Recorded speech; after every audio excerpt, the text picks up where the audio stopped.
All right. I know we're 3 minutes beforehand, but I wanted to just let everybody know that I am here and that if you want to get on, jump on. Well, I guess if you're seeing me, you're already on. And so we'll get started here in about 2 minutes. I want to check to make sure all of my recording and all my audio stuff works. So give me like 1 minute and I'll be back.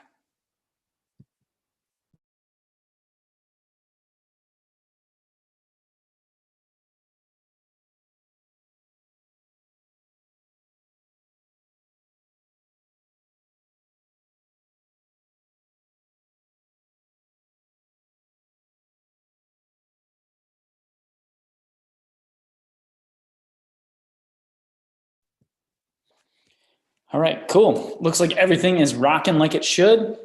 I always introduce myself at the beginning. I know I see some people in here that I've seen before and known for quite a while. So I know you guys all know me. But for those that don't, my name is David Fedewa, and I coach, teach, and license products. I have my own inventions on the shelf selling, got a handful of them here. And then I've coached, I think it's a little over 170 students to successfully license their product. And I know the process from the beginning to the end, not only for myself, but also able to help guide other people through that process. So I'm well-versed and had a lot of years in coaching and licensing products myself. And I love helping people get through this process. It's a long and difficult journey. And I went through it myself. So in that, I know that, you know, there's these ups and downs and roller coasters of not only emotions, but, you know, just successes and what seems to be at the time insurmountable failures. And once you get through those rocky roads and bumpy paths, you get to where you want to be, and you start producing royalties like you want, and it's a ton of fun. So this is an open Q&A, so I wanted people just to start messaging in and giving me all the questions that they've got. And so do type in questions. This is being live streamed onto I think it's YouTube and Facebook and LinkedIn. And so those that don't, I'm answering the questions of the people that are inside the Zoom meeting here. And so if you do type in a question, I will get to it. We'll start messaging each other later. So if you're on any of those other platforms, do type in your questions. I'd love to help with them. So type them in when you got them. And also, if people are in the Zoom meeting, let's start firing away. If you want to start typing in any of the questions that you have. I see some of my students in here: Wayne, Riz, Noah. I hope things are going well. I see you in here. I know we had worked together a little bit in the past and getting some deals closed. And so let's get these questions rolling. And while people are starting to type in some questions, I always start off, I always, and this is something that I always start off. Hey, Alex. I always start off a lot of my meetings inside the tribe where I have all my students. Is we always talk about a little bit of success, you know, either being a student success or my own success. And I had a product that I was working on with a small team. We had signed a licensing agreement 2 weeks ago, Friday. So it was a long road. COVID did slow it down, but we got it signed, and product's supposed to be on the shelf by July, which is pretty quick. And so very exciting stuff. And so let's just jump right into these Q&A. Noah. Noah, thank you for the first question. What is the easiest way? What is the easiest way to check if your product idea has been patented? Okay, easiest way for me. is the way that I do it is I go about it with, I use Google Patents, honestly. It's my easiest, fastest way to figure out how to license products or check if my stuff is patented. But you've got to understand how it works. And that is the huge advantage or difference between kind of being an amateur and moving through the process of becoming more of a pro. And, you know, because anybody can do a patent search, it just takes a lot of time, right? And you've got to learn stuff along the way. But the fastest way that I've seen, you figure out good search terms to get started. And it's a step process. So like your search terms at the beginning are usually not that great, but they don't need to be. They just need to be like in the ballpark. And so Noah, what you do is you get a couple good search terms and you search Google Patents. Google Patents, I found, is they have essentially the same data as the USPTO. I mean, there's differences, but it's an easier interface for me personally. And so I go into Google Patents, I type in my search terms, and I find the closest patent that I can find. You know, and I use some of the images, I use the language, and I read through it a little bit, usually the abstract. And so I'll go through, 10 or so patents, and I'll find one that's like, all right, this is in the ballpark of what I'm looking at. And then they have the section at the bottom. So when you look at the patent that's close, you look at the pictures, you look at a little bit of the abstract and the claims, and you say, hey, this is close, but this is not it. When it's close, there is a reference by and cited by, I think is the terminology that's in the system.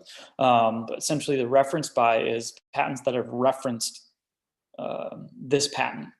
And so they're everything. So like, let's say December 18th, 2018 is when the patent got filed. Well, everything previous to that is below that is referenced by that patent. So that patent, then the examiner goes in and says, hey, these are all the things that are really close to this. And then they create everything that comes after that, cites it. And so they say like, this is prior art to this patent. So essentially when you find something close, there's a spider web around it of everything that goes previously and everything that goes forward. And when that's the case, you can go through those, right? You look at them, and when you have that core patent that you find is close, and then you can see backwards and forwards on it, then you can go through those patents and kind of click through them and find something that's closer, right? And when you find something closer, then you can do the spider web thing again. And I found that when you go 3 or 4 layers deep, you really start to get into the core of what that patent or that spectrum of patents has that's close to your product. And then you kind of read the 3 to 4 closest patents to figure out like, hey, this is the patents that surround my product. I'm safe, I'm not safe. I have a reason why I can, patent around this or have a different product than what exists in the patent system. So that's the way I guess I would handle it, is to use that spider web effect. That's how I do it, as quickly as possible to kind of determine where the patent status is. So Noah, I hope that answers your question.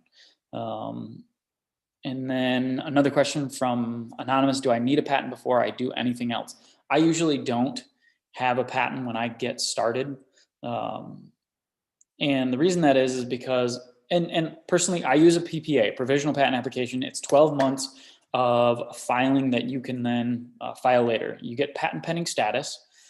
And so what I do is I develop all the assets necessary to get a licensing deal. So, I mean, not all of them, but the ones that get the ball rolling. So the first one is I get marketing material together. I do my research. I find my potential licensees. And once I have these things in place, then I'll go about through the patent process or the PPA process to file my patent. What I did early on was I would file my PPA because I'd want to just like get the PPA in, right? And make sure that I nailed my date, and then I'd do everything else. But what I found was happening with me was that I would file the PPA. It would take me a couple months to like put all these parts and pieces together. And I didn't realize that those were very precious months, because sometimes your licensing deal negotiations can go 3 to 6 to 9 to 12 months even. I had a licensing deal negotiation that went 11 months. And So you don't want to file and then have to do all these tasks that you could have done before your filing date. So it depends on your strategy. If you're using the provisional patent application, which most inventors do to get started through the process, that's when you do all your preliminary work, file your PPA, and then you're going to be pitching to companies. So this is where you're going to be actually kind of disclosing your product, talking with professionals, and that's where you need to be able to say patent pending.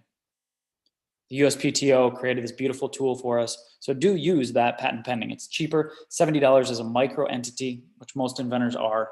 And they're able to file a PPA for $70 and get that patent pending status for the 12 months. So I do hope that answers your questions. If you have any follow-ups, do fire away. And we have so many questions coming in. I'm going to start going rapid fire on these just so I can make sure I get at least a touch on everybody that's here.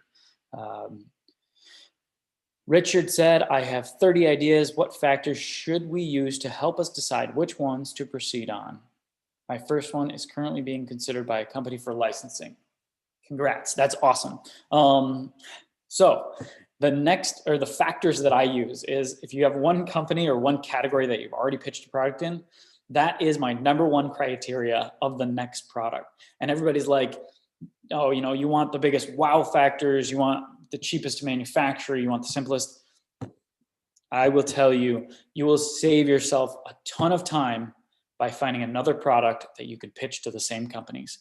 And you already have a relationship set up, you already have ins, so then you would then be able to go and pitch. So my criteria when I'm getting started is, even if I haven't pitched a product yet, category is my number one thing, right? I look at if you have 30 ideas you're working on, I clump them together in categories and I pick the category that has the highest amount of products in them. So let's say you've got, 10 hand tools, you got 3 kitchenware products, 4 workout, and 18 pet products. Pet products is your category. And then you're going to take the pets category and you're going to slim that down into simplicity and also personal skill set. These are 2 things that really come into play. I have inventors that they come to me with medical device and they have no idea or have not been in medical device and have not, they just think that this would work in that space. And I say, well, these are certain things that personal skill sets and personal experience have to be incorporated. You don't want somebody that's never done a fishing or that's never been fishing create fishing products. It's a perspective thing. And so, Richard, you take your category, then you take personal experience and personal skill set as some of your next criteria to eliminate part of your list. I personally pitch things that are simple. Like, I love simplicity. I don't have an electronics background. I don't have a CAD background. I can't pitch those type of products because I'm not going to be able to speak intelligently. And I'm not saying that I can't pitch them. I'm saying that I choose not to because I will use a lot more time learning and understanding that industry and those products when I can pitch simple things and get them licensed and start to pay. So that's how I would whittle down your list categorically: skill set, personal experience, and then look at simplicity and then start going after those hard and fast so you can pitch companies multiple products. And then you'll not only get one deal, but you'll start to rack up multiple deals. So Richard, I hope that helps. I saw you commented in the side box, so thank you. Awesome. Do type in more questions if you have them. Teresa, if a person has already started venturing a product that has product molds for a fishing lure, but now wants to license the product, would the royalty rate be higher than if you do not already have molds? Teresa, I'm sorry to say, but they are not. And that is a big misconception in the industry. Everybody thinks that you get more money because you've invested more money. It's not the case. And reason being is that the company's margins are still the same, right? They're still manufacturing the product. What they typically do, and I'll tell you what, and I've done this a couple times, more than a couple, is I've taken an inventor that is venturing. They realize that this is either not the lifestyle, not the business, not the whatever it was that they wanted. They want to get out, but they've already made these big investments. So then you turn it over into a licensing deal, which is actually somewhat simple. Is if you do have sales, then you can go to a fishing lure company and go and pitch the product for a licensing deal. They will, if they're interested, they reach back out and say, hey, where's this at? How far along? What's developed? You can say there's mold, there's manufacturing, there's product, there's sales, there's all these things already set up. Oh, they say, great, right? They're excited. What happens is usually they pay you the cost you paid for the molds. So they'll give you an upfront check for costs and inventory. And so you get a little bit of like a buyout price, and then you get a standard royalty. The deals that I've done in the past, they always land between 3 and 7%, usually 5 and 7% for these scenarios like this, where it's already partially ventured and then turned into a licensing deal. So, and that's I want to kind of bust that misconception, as people make these big investments thinking that they're going to get a bigger payday, but companies, they're usually still working on the same margin, right? They've got to manufacture the product at the same price, they've got to package it, and then they've got to sell it. And so just because you did the startup work and initial investment, they're not going to pay you more. But it's still a great opportunity, because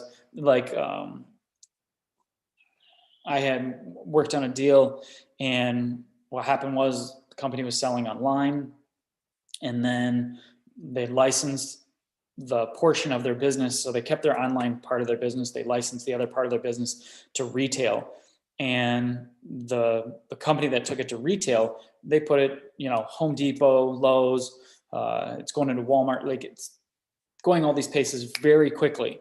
And so they went from, they're doing low 6 figures online through their own store to doing 6 figures per order from this major distributor. And so it does really change the game for you, especially if you have things set up and it's a product that sells.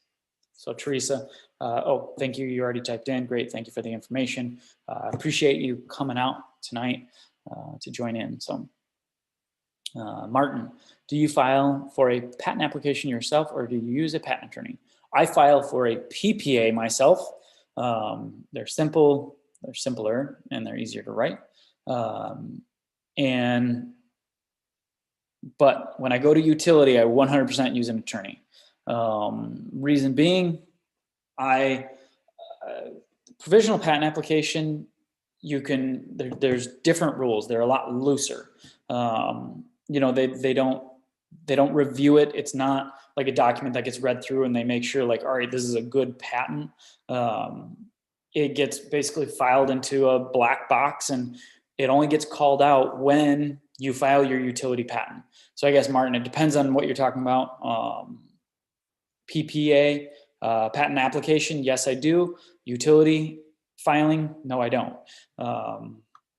And usually by the time I'm at a utility, I'm working with a company negotiating a deal, and a lot of the times they pay for that for me. Actually, every time I've paid for a patent or gotten a patent, they've paid for it, my licensee. So I do hope that helps. We as inventors, if you're a little bit tech savvy, can write, then usually you can figure out how to file your own. But I don't recommend doing utilities by yourself. Alex, Alex said, should we put questions here or in the chat? Put them either place. Thank you, Alex. Claire said, hi, David. So this is Claire. I recently filed another provisional patent application. And just waiting for the response from the USPTO office. David, you inspired me to get on this particular invention. Yes, right away. I wanted to share that I have put in some calls and emails, but have not received a response yet. Can you give me some feedback on what I should do next? Keep calling companies, one. USPTO, did you file via electronic filing, or did you file via paper filing? Paper filing usually takes 3 to 4 weeks to get an answer back. Electronic, it's right away. So if you file electronically and you haven't gotten a response almost immediately, then something went wrong. And you need to call the USPTO. They're great on customer service. They've got a 1-800 number on their website, and they're very proficient and effective at helping you through the process of making sure that's up to date. But you put in some calls and some emails, but I'm not responded back. Keep doing it. This is one thing that I always push very hard on people to move forward with this process. And what I mean by that is, to pick up this pencil, right? You need very little strength. And to pick up, let's say, King Arthur's sword in the stone, right? Or the hammer, right? You have different levels of force to, I was thinking Thor's hammer, but you need different levels of force to pick up different things. And, when you're picking up a heavy weight, you need a lot more force. And what I'm talking about is, Claire, the amount of force needed to license an invention is always not perceived well by inventors. And what I mean by that is that inventors, they come in and they say, all right, I've done my calls, I've done some emails, and I haven't gotten the responses that I wanted, so this is not going to work. And I say, well, usually you're going to be calling or following up with a company 10, 15 times before you talk to the first person that you need to talk to. Sometimes it happens on the first call, but I'm saying on average. And you're sometimes emailing them 3, 4, 5 times before they respond. And so when people hear that, they're like, oh, so you're saying like calling and leaving a message and not getting responses, that's completely normal.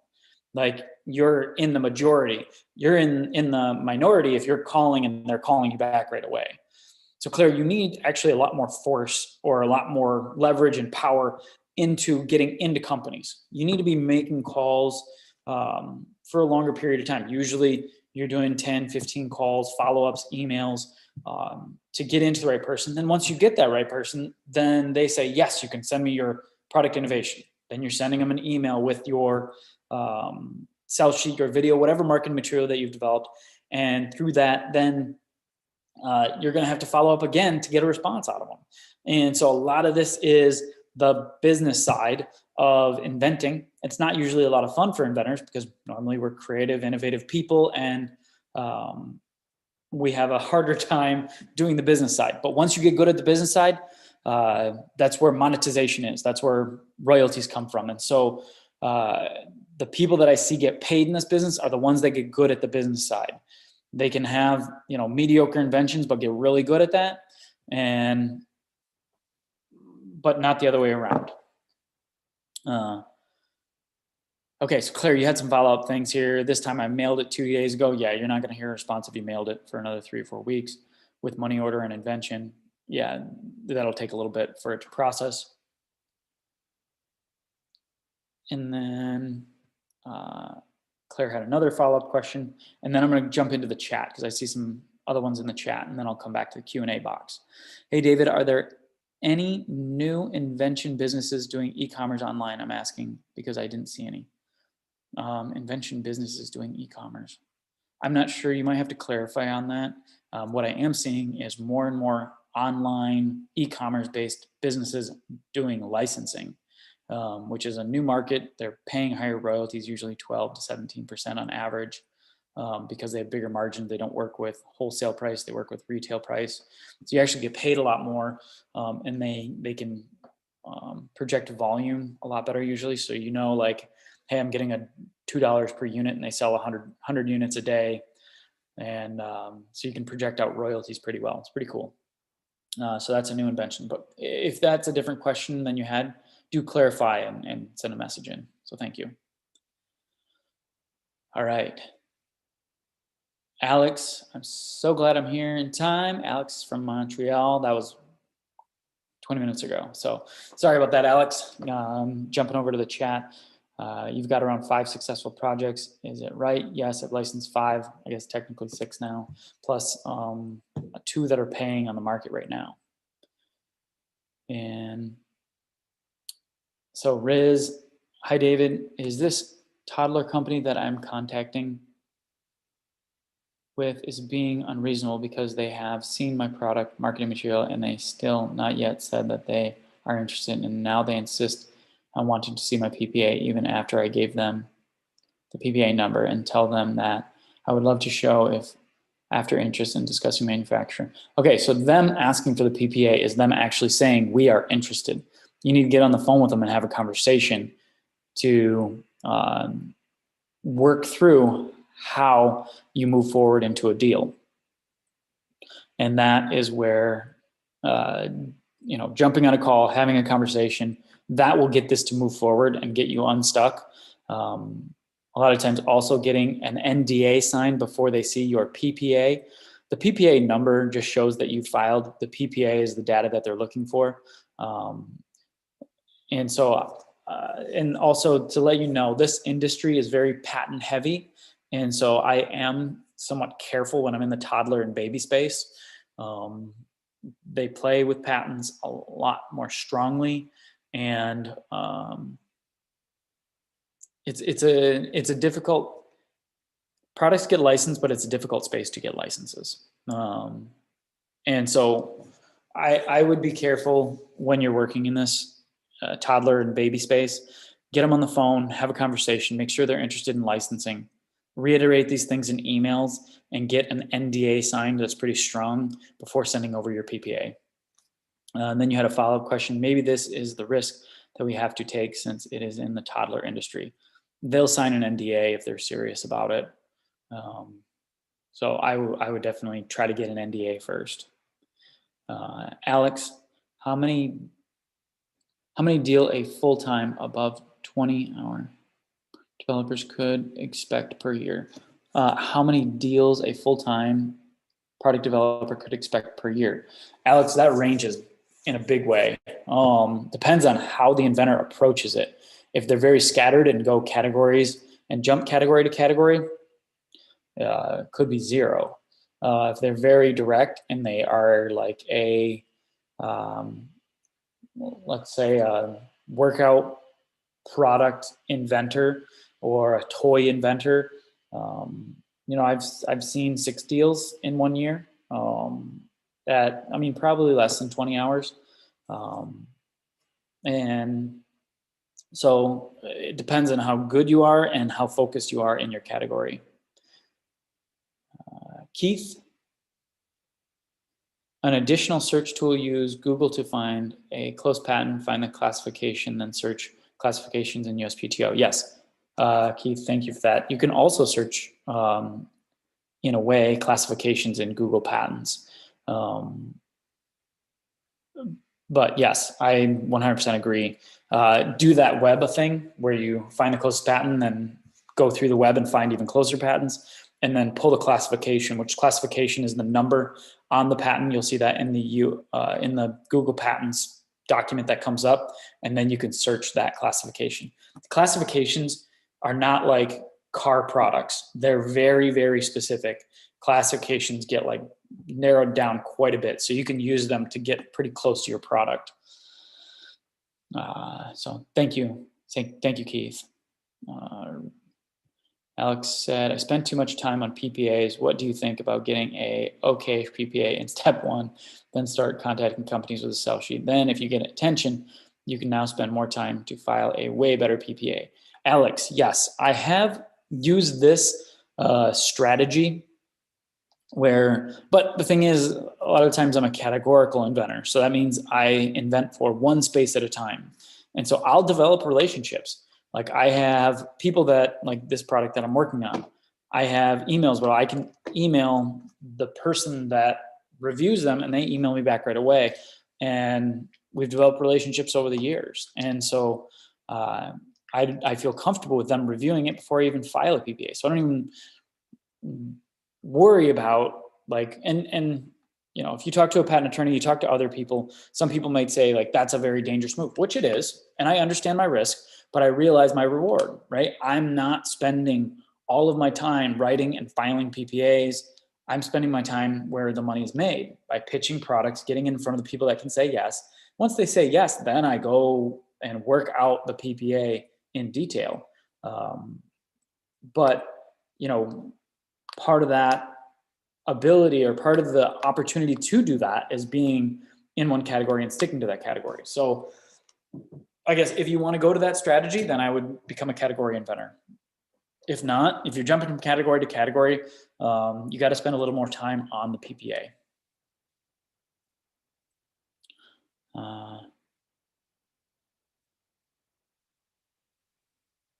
Keith said, please speak to preparing a PPA and the tutorials that you've created to assisting in doing so.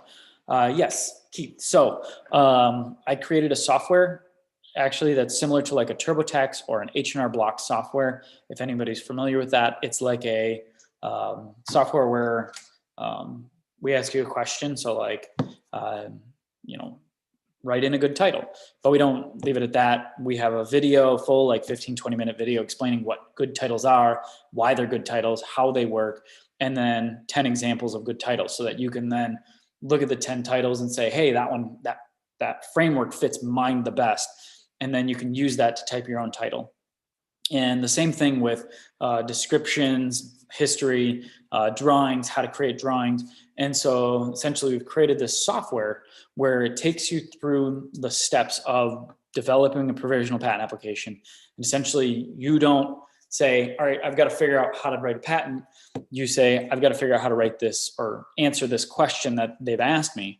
And then we give you the information you need to be able to answer that and examples. And so then you can just type into that box, this is the answer for my product, and this is how I would answer this with my product. And then when you get finished, you hit, done, and the system emails you a document that is not only just the content that you wrote in, but also content that was written by my patent attorney that uses more of kind of like a little bit of legal language to make it into a much more professional document, so that if you are, presenting this to companies, they'll really look at it and in a favorable way, and also language that tries not to limit what you're trying to disclose in your provisional patent application. And so that's the kind of tutorials, training, and software that we've built to help people get through the process without needing to engage an attorney. And a typical attorney would charge anywhere from $2,500 to $5,000 to write a PPA. So we're trying to, take a lot of that initial costs out of trying to launch an innovation and get in front of companies. Because, for me, the most important part is I want to get my product, my pitch in front of the right people and get them to say yes without spending, thousands of dollars. So usually I can get there by about $100 to get in front of a potential licensee and get them to say, hey, this is interesting. And I will say I've invested a lot more money after that, but I can usually get a yes for less than $100. So Keith, I hope that answers your question. Let me know if you have any follow-ups on that.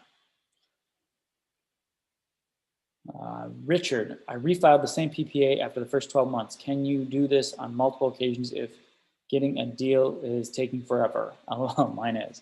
Yeah, I mean, and they do take forever. But one thing I recommend is usually over a 12-month period, you find out something more or you develop a different aspect to it. So add that in. Add to your PPAs, get as much as you can available about it. Any manufacturing knowledge you gain, any new variations you gain. Because when you're pitching it over a 12-month period, you engage potential licensees, and through those conversations, things come up. Incorporate them into your PPA. So yes, every 12 months, if you're having to refile it, it is a risk. I always have to say, because somebody can file before you then, right? If you filed, let's say in January 1st, 2019, and then you didn't get your deal, so you filed again January 1st, 2020, and then, somebody could have filed right after, January or December 31st, 2019, 2 days before you or whatever it is, and they would have priority over you. So there is a risk into this, filing multiple PPAs, but it's the strategy I use because it's business smart, right? You're not spending all your money on provisional or on utility patents on products that you don't necessarily know if they're going to make it to market. So I do this leapfrogging technique where I keep putting PPAs in until I close the deal. said the product is patent pending the whole time, but I know the risk and I understand the risk. So Richard, I hope that helps on adding to your strategy. Stefan, hey David, have you ever had to put some skin in the game, invented in tooling to help persuade your potential licensee to license one of your products? I actually have not. I have been a part of, not been a part of, but coached on a deal where they wanted the inventor to be 50-50 on tooling, but then they were 50-50 on profit. And so it didn't end up going well, but I can see in certain scenarios where it would. There's been other students that have been presented the idea, but then the company kind of backs off and realizes that that's not the best move. And so in the right situation, I 100% would, because in that scenario, I'd probably trying to buy more profit share instead of just royalty. And so that's the way I would approach it, is if they're trying to persuade you to invest in tooling, then you need to see a higher return than your 3 to 7%. And I know that somewhat contradicts what we were talking about earlier. I think it was with Claire. But that's how you can buy in at a higher level, I guess. And so I hope that answers your question. Alex, another question. I don't want to put too much junk here, so I will thank you so much for each answer, but this is very appreciated and highly valuable time here. Of course, Alex, thank you.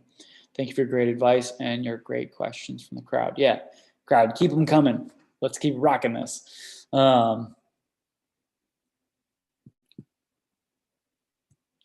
so, sorry. All right. Another question from Anonymous. Do you recommend using a company like InventHelp? I personally don't. There's a thing where if you want to develop your own personal skill set to be able to do this for a lifetime and be able to continue to do it, then you need to develop the skill set. You can't hire it done. And the other thing is any company that you do work with, you always want to read into their background, reviews, if they've ever been in any lawsuits. And so do your research on any company you work with. And so I guess when I got started, I wanted to develop the skill set personally. And once I developed the skill set personally, then I didn't necessarily need any of these companies to help me get my products licensed, because I now have the skill set. So you have to make the decision for yourself. Is this something you want to do repeatedly, or is it one product? If it's one product, then you can try to hire it done. It might be difficult, but yeah, I would learn it as a skill so that you can continue to do products, because most inventors don't just come up with one product. They usually get quite a bankroll going. So I hope that answers your question and helps you out. We imported a product from Brazil, and I have improvements that would make the product more efficient. How would you go about this? So Jay, we imported a product from Brazil, and I have improvements that would make the product more efficient. How would you go about this? So if in Brazil, it's the only place that they're supplying the product, then I would call that company up and see if they'd want to license your innovation. A lot of companies that are not even US based, that are based somewhere else, have their primary market is the United States. So when you file a USPTO, United States Provisional Patent Application, then you're blocking them from taking product to their primary market. And so they wouldn't necessarily steal your product because they're looking to capitalize on the market. And so, and this is a stretch, this is a little bit more in depth about patents and how they work, but a PPA is recognized by the PCT, Patent Cooperation Treaty, which makes it so that it can go into a PCT filing. So you can actually take a PPA and move it over to a PCT. This costs money, and then file in Brazil. So a USPPA can actually eventually get to international protection if you need it to. So a lot of the times when I'm in scenarios like that, I would get a USPPA and put together a pitch on how it can be improved. And then also, you want to be careful when it's only one company. I had a scenario where I was working on a project. This was early on in my career, and I was super excited about it. I could only pitch to one company, but I knew it was absolutely perfect for that company. It was going to fit with their product line. It was going to increase sales, going to increase profit margin. And so I, filed a PPA. I made a prototype. I did marketing material, all this different stuff. And then I went and called up the company, and they were like, yeah, we look at product ideas. I was like, sweet. I mean, they could have said no, and then it was over right there. But I pitched, I got to pitch the product to them, and I emailed them. And then they, emailed me back about 10 minutes later saying, no, thank you. And it was over. So you spend a lot of time developing a product. And if it's only for one company, that's a very difficult licensing deal. So do make sure that, you have a market in terms of how many companies you can pitch to, instead of just like, is there a market out there? Yes, there's a market of buyers, but there's not necessarily a market of potential licensees. So Jay, you want to make sure that there's a adequate list of other potential licensees besides this single Brazilian company. If it's a single Brazilian company, I wouldn't, if you want to try it, I'd go right ahead, but I wouldn't use a lot of time. I would do a quick video and say, hey, here's this product, here's my innovation. And, if you haven't been through the patent process, maybe you want to file the PPA for $70. And so I guess that's where I would take it. I hope that helps. And if you have any more more details or want to talk about it more, do type in another question in the Q&A box. Noah, where'd your product? When presenting an idea for a product with a company you already have a relationship, is it adequate to storyboard the idea for them without the actual good pictures of the product? Yes, depending on the relationship. I've actually sent over a company, I put together, it was just 10 benefit statements. And I mean, they were as simple as like a way to slice lemons easier and right? I had 10 of them. I was like, which ones are interesting to you guys? And they said, 3, 7, and 9. And then from there, I started developing more about those products. So it depends on the relationship that you've built with them and how well the communication lines are open. Once you have that like kind of concreted in, like, hey, we've got a good line of communication, then yeah, a good storyboard of, hey, this is how this product works. This is how I think it can go. What do you guys think of the benefit? And then they say, yeah, we love this benefit. Let's rock and roll on this thing. Then you can start investing more time and money in it. But, and it's an awesome way to go, right? You can get kind of yeses and nos without having to build it all out, file patents, right? You can just kind of put things down. And that was my approach, because I was like, I have all these great relationships. So I just started doing, 10 benefit statements. And I was like, hey, do you guys think any of these are, important to your customers? And they said, these ones. I said, perfect.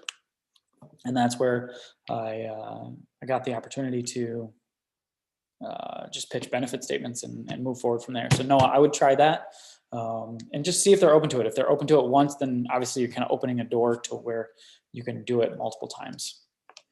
So, and then Noah, you had another question. What is the best way to form rapport with individuals working at companies you're trying to get into? For example, if you're using LinkedIn. Well, and I've seen this done. It's to give you an example of how it works. When you're going on a date, when you're on a date or like a first date, and it's funny how licensing inventions relates so much to dating, but when you're going on a date, you can have a relationship, or when you're starting a relationship and you're starting conversation, right? You're building rapport. Usually you're talking about the things that you have in common. And the thing you have in common is the product. And so most of your rapport building is based off of conversation around the product. I have seen people try to artificially build rapport by asking people, oh, do you have, kids? Do you have, like trying to step it into a personal relationship. And it's kind of awkward because sometimes it's too soon. Sometimes the people don't have time. And so then they're like, yeah, I've got 3 kids. I've got to go buy. And so that's why I always lean on the fact that, like, when you are dating, or like if you were to start dating, going on a blind date, let's say a blind date, the first thing you start out is talking about, you sit down at dinner and you talk about the mutual person that connected you, or the, whatever it is that connected you is the thing you start to talk about. And so that's what you lean on, is your product is the thing that connected you. Use that as your building blocks. And from there, other parts of the conversation come out. People say, hey, I won't be able to get back to you this week. We're going on vacation. Actually, it was funny. I was talking to a licensee, and he said that, and I was like, oh, where are you going? And we started getting into that, and then he was like, you're from Michigan, right? And I was like, yeah. He said, oh, I used to go to this place, you probably don't know about it. And it was a place in Michigan that I've been a ton of times. And so we had this rapport, this connection that had built, but it wasn't like we were talking about that right off the bat. We were talking about product and how to move it forward. And then it organically came about, and it's become a relationship that we still stay connected today. And so, use your product, use your innovation. Once you prove to companies that you have worthwhile innovation, they want to talk to you more. They want to build that relationship, but they don't necessarily want to build a relationship with you on a platform without understanding that you can create value for their company, right? Companies, they didn't want to build rapport with me until they knew my innovation was worth building rapport for. So when you're starting out on LinkedIn and blind emails, blind contacts, don't try to build rapport. Try to show value. Build value first. Rapport will come later. I hope that helps and kind of gives you insight into the way to stack it, or the way to approach building rapport through platforms and initial communications. Let's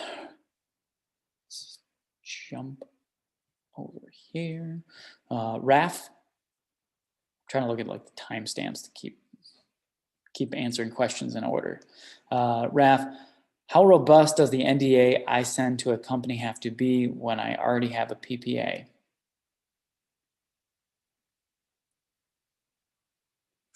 And so I had one company tell me, they're like, we don't sign NDAs over 3 pages. So if it's over 3 pages, we'll just send it back.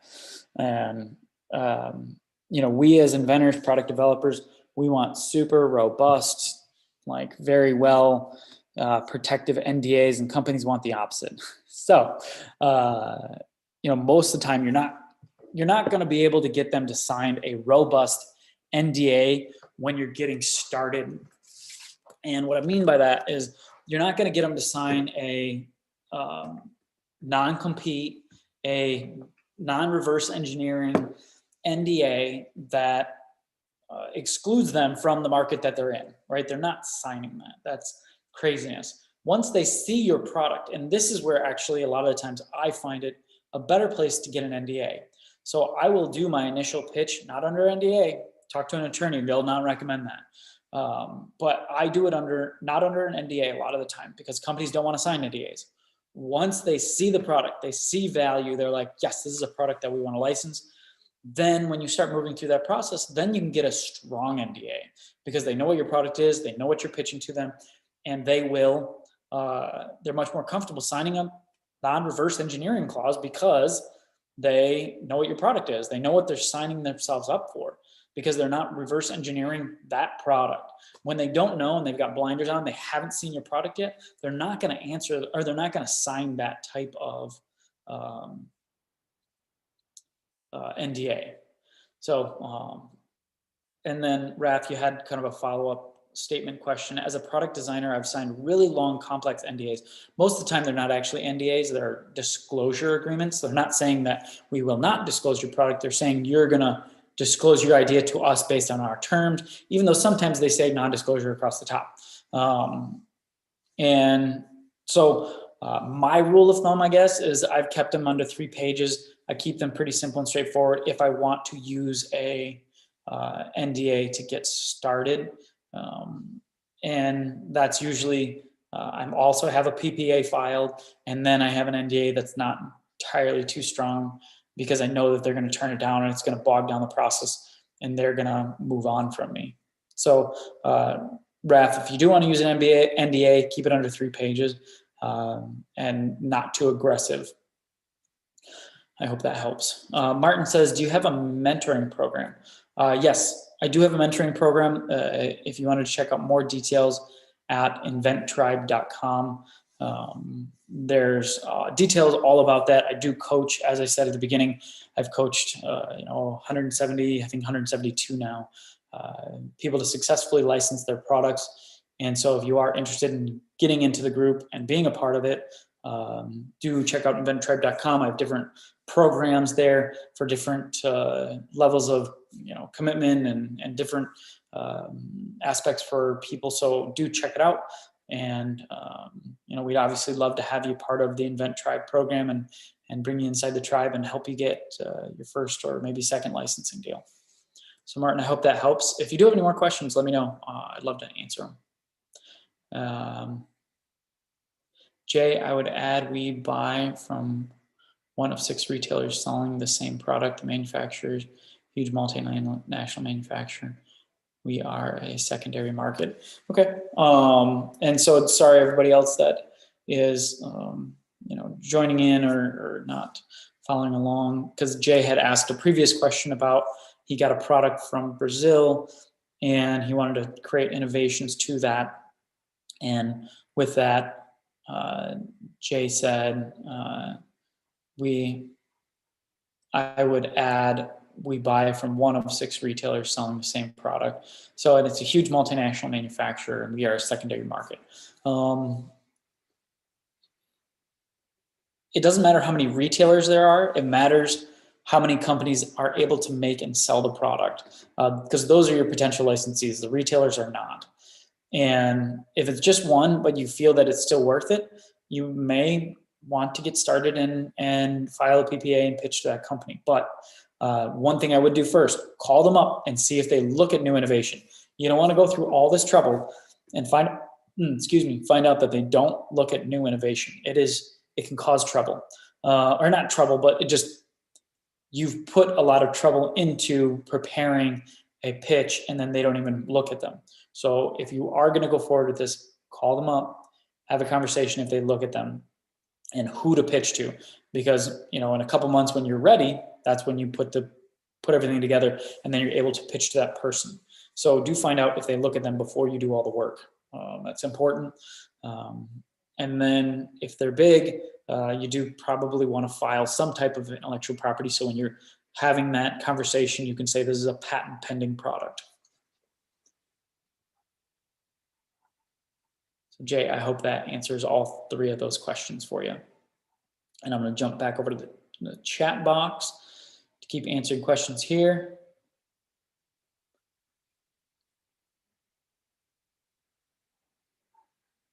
Okay, Steven said, okay, great, thanks for the advice.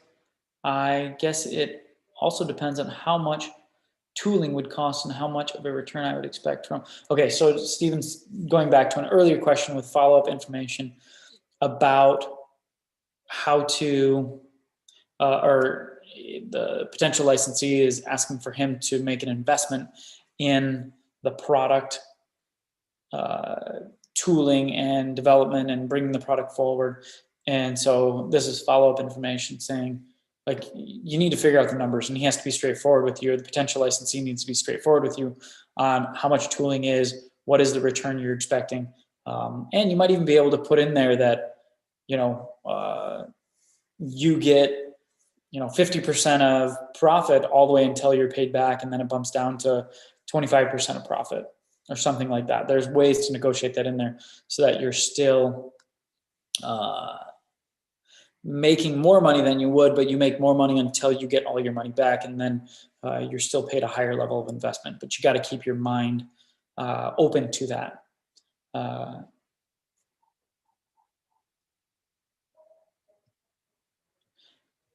Alex said, I have a long-term goal to create a kind of invent tribe in French language.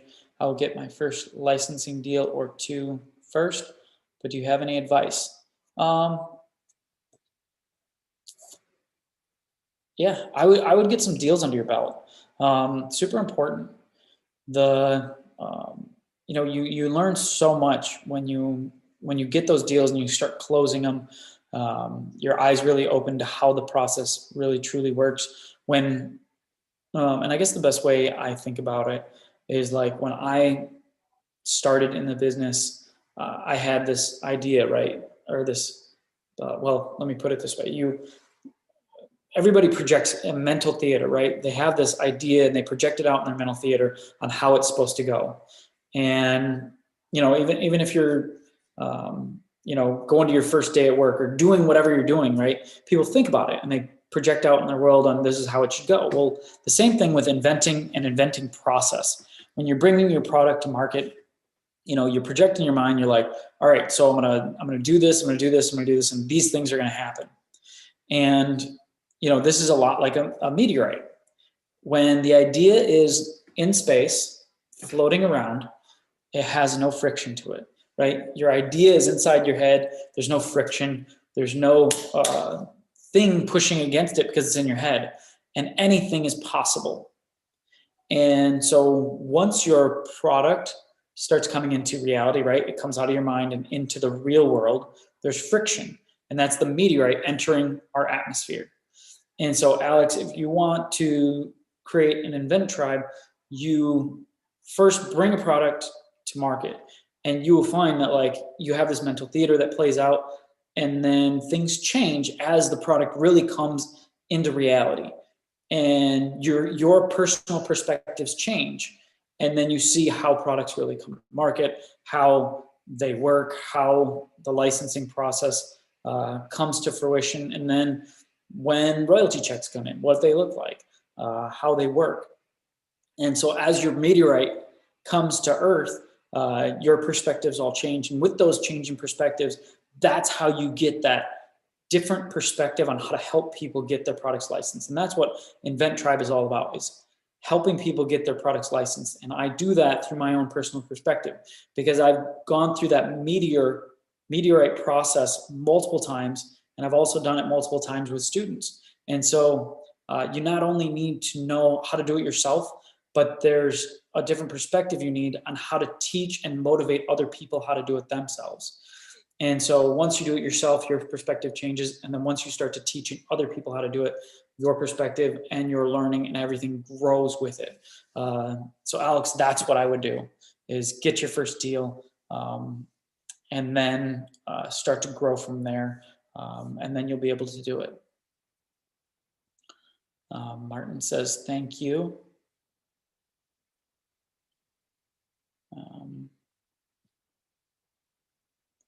Thank you. Claire, I'm going to jump over into Claire's question here. And if anybody wanted to type in one last question for the night, I can get to that. I know we're getting to the top of the hour, so I'll answer these last couple questions. But do type in any questions you have. How would you handle the call without the patent pending app yet? David, would you be kind enough to send that software info? Yes. So Claire, how would you handle the call without the patent pending app yet? So once you file it with the USPTO, you're patent pending. And I guess I'd have to talk to an attorney, or you'd have to talk to an attorney on when you are technically patent pending. If you file electronically, then you have, you get it right away. So then you know that, hey, my documents made it there, it's patent pending. I've got it, all figured out. But obviously you sent it via mail.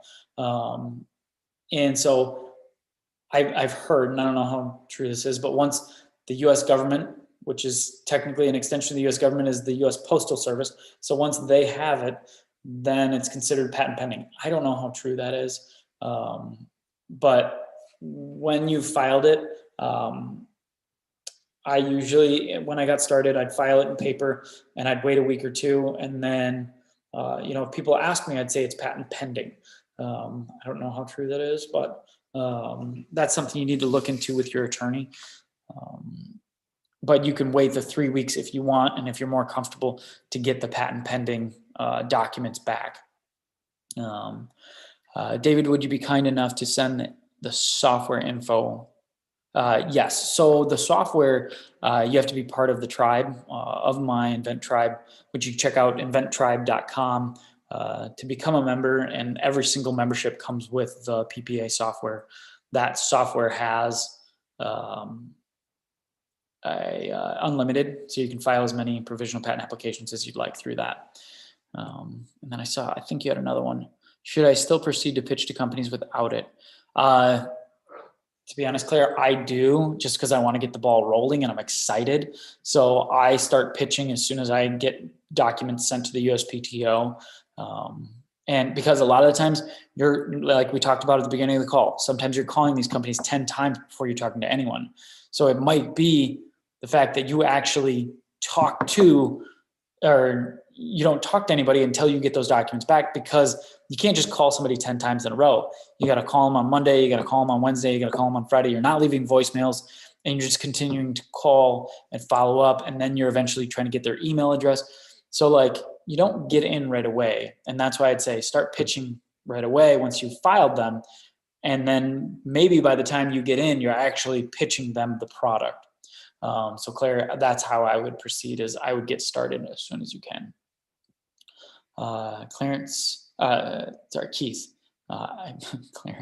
Keith Lawrence.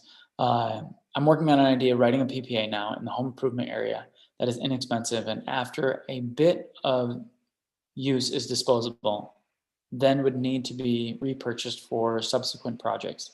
Does a licensing deal for such a product look any different than any other deal? Not really. Home improvement deals, from my experience, just take longer than usual in terms of time frame, because typically they're doing a bigger investment. They usually have a little bit more of a payout than a typical consumer product in the houseware space. But you're still getting paid per unit of purchase, and that's where your your royalty structured deal is going to be the same. The deal doesn't necessarily change because it's a disposable or reusable, because you're only getting paid not on the use but on the purchase. So the deal structure would look and feel the same as most other deals. Other than that, it would depend company to company. Every company loves to structure their deals differently. Most of the time, in that category, you can get them to invest in intellectual property or have their in-house counsel take it over, depending on how big the company is. So Keith, I hope that helps answer that question.